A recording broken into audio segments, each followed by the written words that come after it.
I'm Daniel Berlant with the Fire Situation Report for Monday, June 17th, 2013.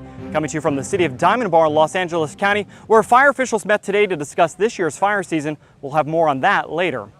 In just the past 7 days, CAL FIRE responded to 330 wildfires throughout the state. Thanks to the rapid initial attack by firefighters, most of the new fires from the past week have been fully contained.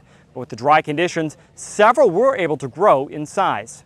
We'll start in Riverside County, where the 3,700-acre Hathaway fire, which sparked on June 9th, continues to burn just north of Banning. Firefighters continue to work tirelessly and are making good progress towards getting it fully contained. That fire is now 70% contained. On Sunday afternoon, the Karstens fire broke out in Mariposa County, east of Highway 140 in the Mid-Pines area southwest of Yosemite. Officials have called for evacuations for nearby communities. As that fire burns onto the Sierra National Forest, CAL FIRE is in unified command with the U.S. Forest Service. That fire is currently 900 acres, and firefighters have it 15% contained. And just to the south of Madera County, the Rolling Fire also ignited on Sunday off Highway 41 northwest of Fremont. That fire grew very rapidly to just over 480 acres. CAL FIRE is at scene and currently has that fire 80% contained.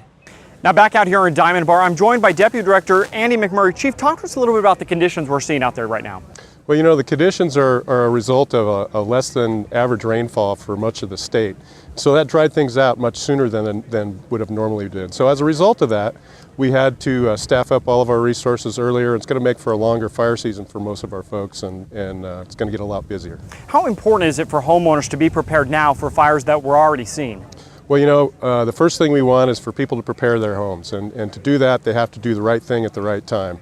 A lot of fires are caused by homeowners that are using equipment, weed eaters, lawnmowers and such, to try to do a good thing, but it ends up creating a fire. So please get your defensible space work done before 10 o'clock in the morning. And then secondly, have a plan. And the Ready, Set, Go program that we have is a great plan to follow for you and your family to make sure that you can evacuate at the right time, and we're concerned about your safety. Yeah, definitely very good stuff.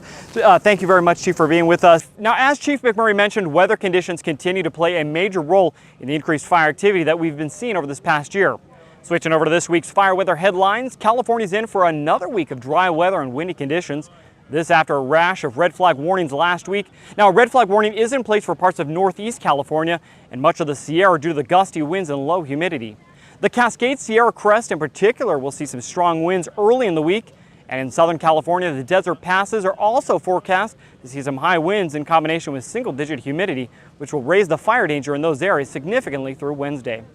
Now behind me, as I mentioned earlier, CAL FIRE and several large fire agencies from across Southern California met today to discuss the early fire season and what it means to the fire danger for residents for this coming summer months. The full press conference will be available soon on our YouTube channel, CAL FIRE TV. That's the latest on the fire situation in California. I'm Daniel Berlant. Have a fire safe week.